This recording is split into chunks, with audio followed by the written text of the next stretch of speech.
상한 나의 맘 보시네. 주 나의 눈물 안에 홀로 울던 맘 아시네. 다시 한번 주 나의 모습 보네. 상한 나의 맘 보시네. 주 나의 눈물 안에 홀로 울던 맘 아시네. 세상 소망 다 사라져가고 주의 사랑은 끝이 없으니 살아가는 이 모든 순간이 주 은혜임을 나는 믿네.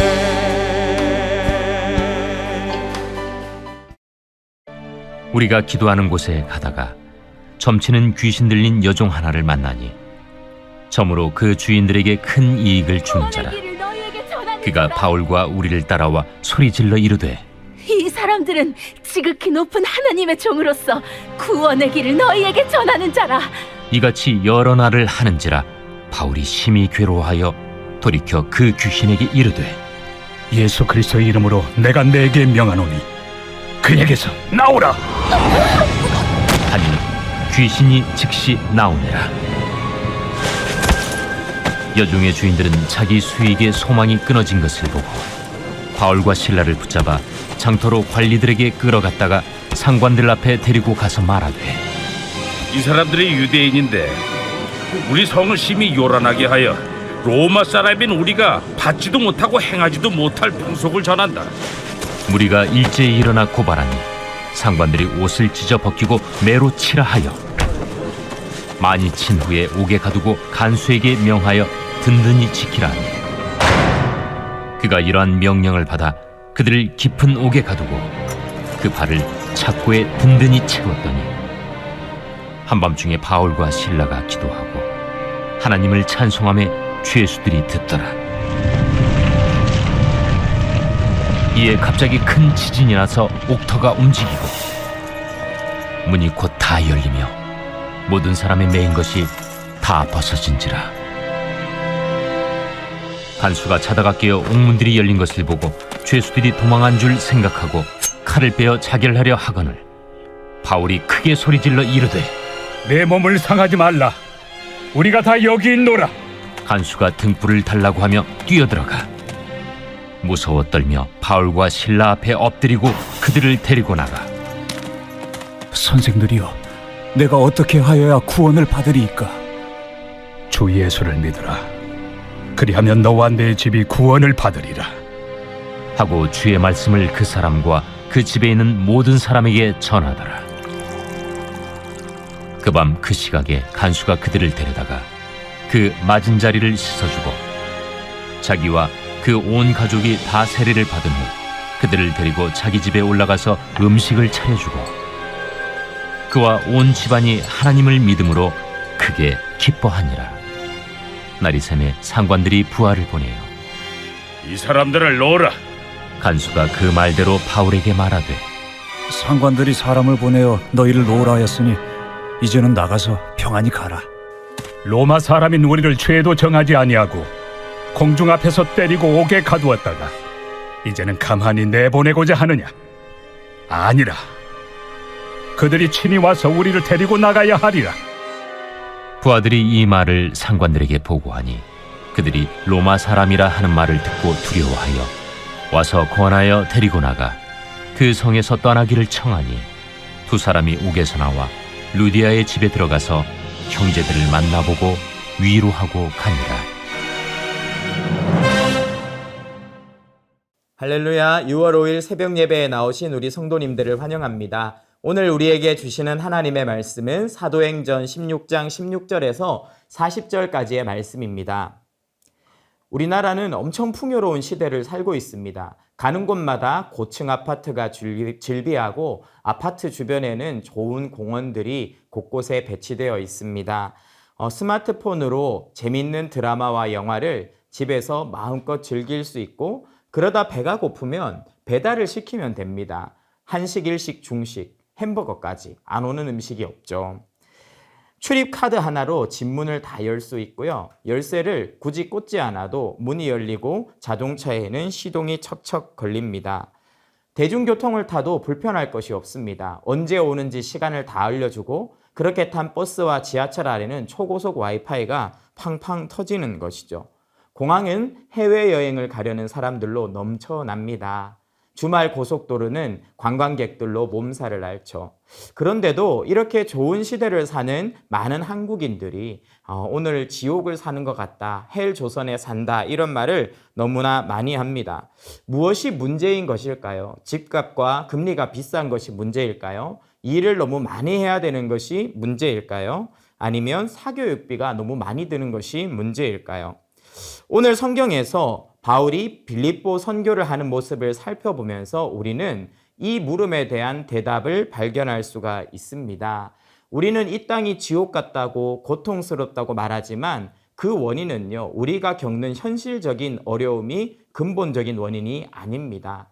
바울과 실라는요, 그 어려움 속에서도 하나님과 함께했고 하나님의 은혜를 누렸기 때문에 천국 백성은 이 땅을 어떻게 살아가는가 하는 품격을 보여주고, 지옥과 같다는 이 세상을 천국으로 살아내는 하나님의 백성들에게 귀한 귀감이 되고 있습니다. 오늘 말씀을 통해 오늘 하루 각자의 자리에서 하나님의 백성으로 품격 있는 믿음의 삶을 사시는 우리 성도님들 되시면 좋겠습니다.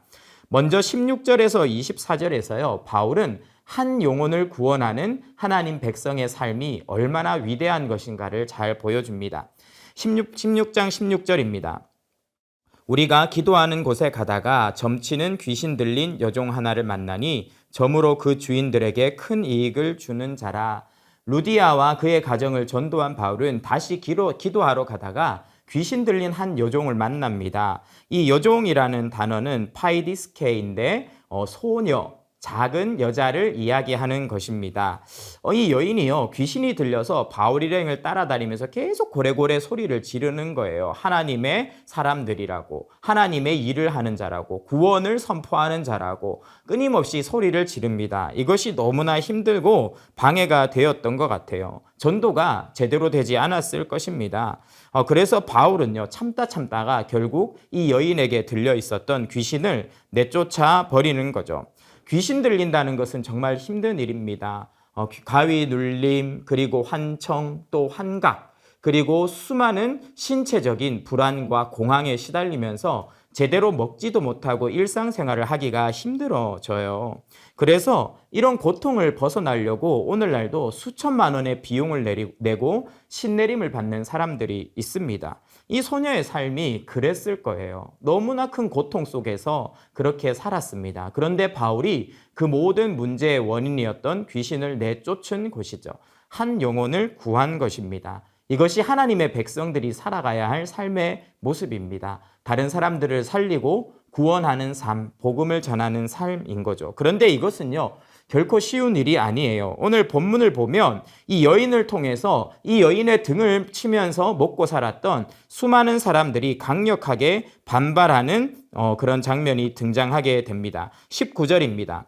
요종의 주인들은 자기 수익의 소망이 끊어진 것을 보고 바울과 실라를 붙잡아 장터 관리들에게 끌어갔다가, 무슨 말입니까? 세상에 이런 사람들이 있어요. 다른 사람들의 아픔, 고통을 통해서 내 이익을 얻는 사람들. 그리고 그런 사람들은 꼭 이렇게 조폭처럼 뭉칩니다. 자기들끼리 조직을 만들고 시스템을 만들죠. 그래서 이 한 여자에게 고통을 가하면서 골수를 빨아먹는 겁니다. 그런데 이들이요, 이렇게 떵떵거리면서 살 수 있는 이유는 관과 또한 유착이 되어 있기 때문이에요. 뒤에 보면 아고라, 시장, 도시의 중심 센터입니다. 거기에서 공직자에게 가서 자기에게 발생한 일을 고발하는데 이 공직자가 제대로 따져보지도 않고 이 사람들의 편을 들면서 상관들에게 가는 겁니다. 그리고 바울과 신라를 고발하는 거죠. 뭔가 구린내가 납니다. 악한 방법으로 돈을 버는 자들이 관리들을 또 어떻게 잘 매수하거나 평소에 친분관계와 커넥션을 가져두었다가 자신들의 이익에 문제가 생기니까 시비를 걸고 넘어오는 것이죠. 상관 또한도 바르게 재판하지 않습니다. 원래는 진짜 그런 일이 있었는지 바울의 이야기를 들어봐야 하지만 전혀 그렇게 하지 않고 판결을 내리고 때리고 감옥에 가두어 버리는 것이죠. 22절을 보십시오. 어떤 재판 결과가 나왔습니까? 무리가 일제에 일어나 고발하니 상관들이 옷을 찢어 벗기고 매로 치라 하여. 옷을 찢는다는 것은요, 굉장히 모욕적인 일이에요. 그 사람의 정체성을 부정하는 것이고 벌거벗겨서 수치스럽게 만드는 것입니다. 매로 친다는 것은 채찍으로 때리는 겁니다. 그 사람의 몸을 무너뜨리고 마음을 무너뜨리는 행동이죠. 그리고 뒤에 착고를 채워서 감옥에 가둡니다. 자유를 박탈하고 인간 이하의 지경으로 던져버리는 것이죠. 마귀는요, 우리가 한 사람을 전도할 때 이처럼 강력하게 우리를 반대하며 공격해 옵니다. 마귀가 이 세상에 구축해 놓은 견고한 시스템은 너무나 강력합니다. 그런데 우리가 한 사람 한 사람 그들에게서 구원을 하는 사람들이 늘어나면 그의 견고한 진이 흔들려요. 그러니까 엄청나게 모든 역량을 총동원해서 공격을 가하는 것이죠. 우리가 전도하려고 할 때도 이런 일이 일어나요. 하나님의 백성으로서 전도하며 품격 있는 믿음의 삶을 살려고 하지만 때로는요, 수많은 반대에 직면해야 됩니다. 불교 집안과 결혼을 한 사람이 골수 불교 집안의 배우자를 전도하려고 하면 그 집 전체와 등을 져야 하는 상황이 올 수가 있어요. 선교를 가게 됩니다. 공산권이나 이슬람권에 우리가 해외 단기 선교를 가게 되면요, 그곳의 독특한 종교적인 분위기, 문화적인 분위기 때문에 많은 어려움을 겪게 되는 것이죠. 그럼에도 불구하고 한 영혼을 위해서 온 세상과 기꺼이 싸우는 사람, 그 사람이 바로 천국을 사는 그리스도인의 첫 번째 모습입니다. 두 번째, 오늘 바울은요, 최악의 상황에서 최선의 예배를 드리는 사람으로 세워집니다. 16장 25절 말씀입니다. 한밤중에 바울과 신라가 기도하고 하나님을 찬송하며 죄수들이 듣더라.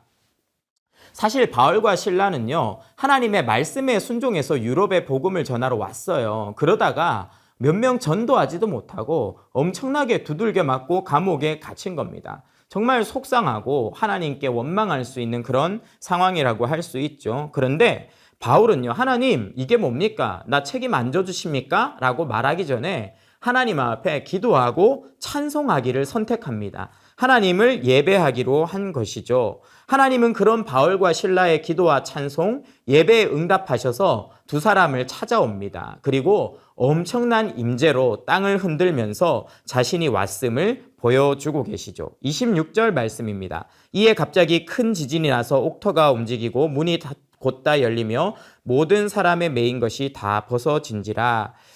빌립보 감옥의 모든 역량이 무력화된 것입니다. 빌립보 감옥은요, 굉장히 삼엄하고 엄격한 감옥으로 소문이 난 곳이었어요. 그런데 그런 강력한 억압이 한 방에 다 풀어진 것이죠. 바울과 신라는요, 가장 최악의 상황 속에서도 하나님을 찬양하기로 기도하기로 선택하면서 이런 놀라운 하나님의 임재를 경험합니다. 이들이 최악의 순간에서 가장 아름다운 최선의 예배를 드릴 수 있었던 비결이 두 가지가 있습니다. 첫 번째가 뭐냐면 타이밍이에요. 이들이 감옥에서 풀려나지 않았었습니다. 여전히 감옥에 있었어요. 여전히 맞은 곳은 욱신거리고 아팠습니다. 앞으로 어떻게 자신들이 될지 전혀 보이지 않는 상황이었어요. 무엇 하나 보장된 것이 없는데 찬양하고 기도를 시작했습니다. 진짜 신앙의 고수는요, 찬양과 기도의 타이밍이 한 발 빠른 사람입니다. 아직 내 상황이 여전히 어렵고 힘들고 눈앞은 깜깜하지만 그때 하나님을 바라보고 하나님께 찬양하고 기도하기로 선택하는 사람들, 그 사람들이 바로 그리스도인인 것이죠. 여러분 가운데 억울한 일을 당한 사람들이 있으십니까? 세상의 악으로부터 큰 피해를 보신 분들이 혹시 계십니까? 감옥 밑바닥에 뒹구는 바울과 실라처럼 억압당하고 자유를 잃어버린 고통 속에 있는 사람들이 있으십니까? 하나님 이 문제를 해결해 주시면 찬송하겠습니다. 이것은 이류입니다. 하나님 그럼에도 불구하고 찬양합니다. 그럼에도 불구하고 감사합니다라고 할 때 하나님의 놀라운 역사가 시작되는 것이죠.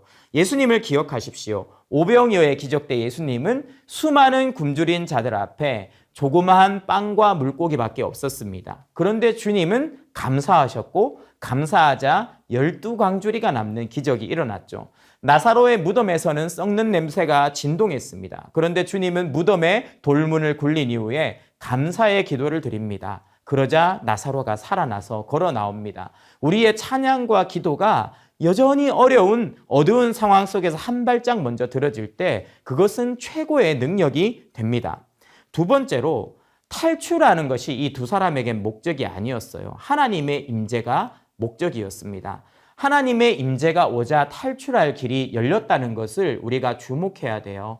최고의 타이밍에 예배를 드리자 하나님이 찾아오셨고 하나님이 찾아오시고 나서 감옥의 문이 열리고 착고가 풀리게 됩니다. 이 순서가 너무나 중요합니다. 예배가 우선입니다. 감사와 찬양이 먼저입니다. 그렇게 하나님 앞에 최고의 제사를 드리는 자에게 하나님이 찾아오시고요. 그렇게 하나님의 임재가 찾아오면 그때부터 옥문이 열리고 착고가 풀리는 것이죠. 오늘 하루 하나님의 임재로 최고의 예배를 경험함으로 그 모든 어려움과 어둠들을 물리치시는 성도님들이 되시기를 축원합니다.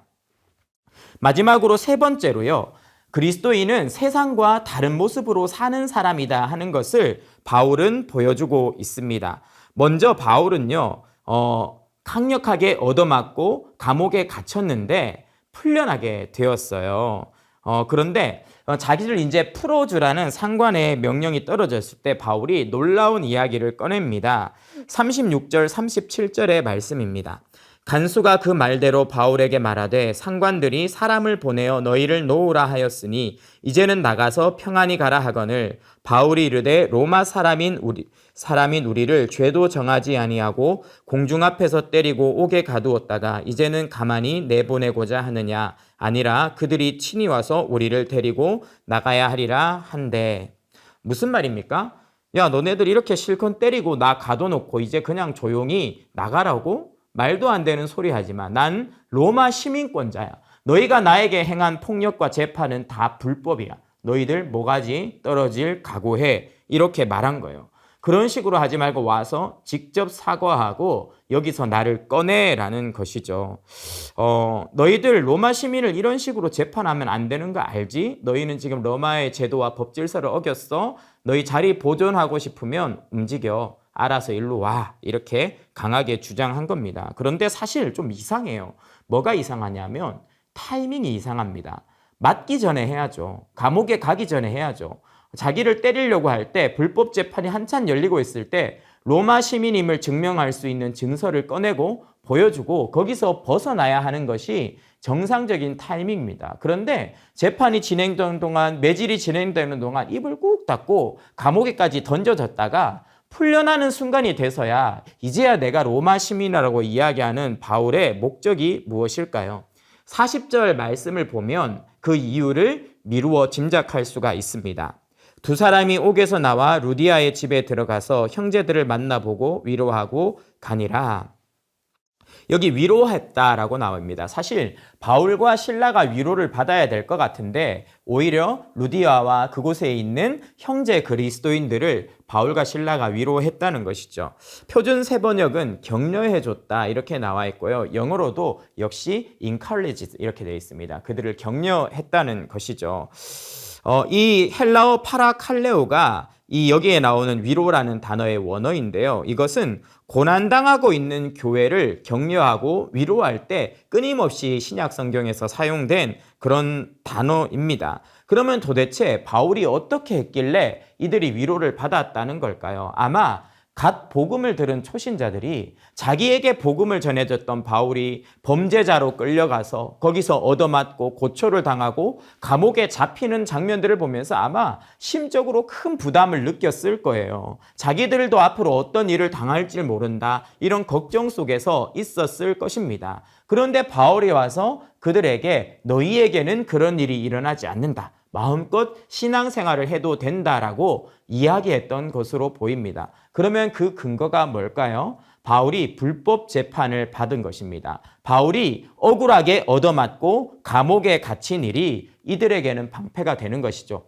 학자들이 바울이 처음부터 시민권을 주장하지 않은 많은 이유에 대해서 고민을 했습니다. 그 중에 한 가지 이유가 뭐냐 하면 교회의 안전장치를 마련하기 위해서다, 이렇게 이야기를 합니다. 무슨 말입니까? 그 빌립보라는 도시에 재판을 진행하는 자들, 도시를 이끌어가는 자들이 바울에게 약점이 잡힌 거죠. 바울에게 자기들이 범죄한 일이 있는 거죠. 그래서 함부로 앞으로 바울과 관계된 사람들을 건드릴 수가 없게 되는 것입니다. 그것이 안전장치가 되고 교회의 든든한 방패가 된 것이죠. 바울을 고발했던 사람들은요, 자신의 권리와 이익을 온전히 자신의 이기적인 목적을 위해서 사용하고 불법적으로 남용했습니다. 그런데 신앙인의 품격, 바울의 품격은 무엇이었습니까? 자신에게 있는 권리를 사용하지 않는 것이죠. 타이밍을 늦추는 것이죠. 그리고 내가 아니라 다른 사람들을 위해서, 교회를 위해서 그것을 최고의 타이밍에 겸손하게 사용한 것입니다. 이런 바울의 모습을 보면서 수많은 빌립보의 성도들이 큰 용기와 격려를 얻은 것이라고 볼 수 있습니다. 그리고 이런 바울의 헌신이 자양분이 되어서요, 빌립보 교회는 계속 성장합니다. 나중에 빌립보서를 보면 그곳에 더 많은 성도들이 생겨났다는 것을 알 수 있고, 그들이 아름답게 고난 속에서도 신앙생활을 하고 있다는 것을 알 수 있죠. 그리고 나중에 빌립보에는요, 엄청나게 큰 교회들이 두 개나 생깁니다. 바실리카 A, 바실리카 B 이렇게 부르는데, 제가 유적지를 찾아보니까 크기가 어마어마해요. 가로가 50m, 세로가 130m입니다. 제가 인터넷으로 이렇게 사진을 보고 그다음에 우리 교회의 사이즈랑 비교해 보니까 우리 교회 부지의 약 4배에 이르는 부지고 서울 사랑의 교회 부지와 거의 비슷합니다. 그런 큰 교회 두 개가 빌립보에 생겨나게 돼요. 하나님 백성의 아름다운 희생과 헌신을 통해 하나님의 나라가 크게 확장된 것이라고 볼 수 있겠죠. 말씀을 정리하겠습니다. 세상은요, 사는 것이 힘들다고 끊임없이 이야기합니다. 그 문제의 원인은요, 환경이 힘들기 때문이 아닙니다. 그들 안에 은혜가 마른 것이죠. 그들 안에 천국이 없는 것입니다. 그들의 마음이 지옥인 것입니다. 우리 하나님의 백성들은 그런 세상과 다르게 삽니다. 한 영혼을 대가가 있더라도, 고통이 있더라도 구원하는 일에 최선을 다해서 자신의 삶을 던집니다. 예배 드릴 수 없는 가장 고통스러운 순간에도 최고의 예배를 드립니다. 그리고 마지막으로 자신의 권리를 주장하기 위해 핏대를 세우는 것이 아니라 희생하고 헌신하고 다른 사람들을 위해 자신의 권리를 주장합니다. 이것이 하나님의 백성의 천국 백성으로서의 자세입니다. 오늘 하루도 그런 삶으로 세상을 환히 밝히는 우리 성도님들 되시기를 축원합니다. 3가지 기도 제목이 있습니다. 주여, 한 사람에게 복음을 전하기 위해 기꺼이 고난을 감수하고 세상과 맞서는 담대한 용기를 주소서. 아멘.